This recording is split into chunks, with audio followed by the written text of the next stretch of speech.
Congratulations on your admissions to the Evergreen State College. In this video, we'll walk through the steps on how you can commit and pay your tuition deposit here at Evergreen. You can do this after you've activated your my.evergreen account.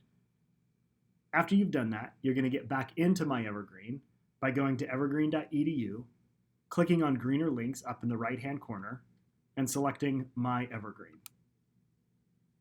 You'll go ahead and use your credentials to log back in. Once you're inside your student portal, you're going to scroll down to where it says Community. The last link under Community is Web Payment. Here is where you'll pay your tuition deposit.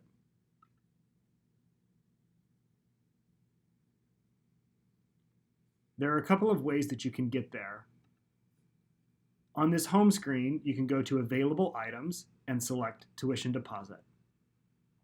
Here, you'll select the $250 tuition deposit by viewing details, and then go ahead, select which quarter, and go Add to Payment. And then you'll move through the process to paying the tuition deposit.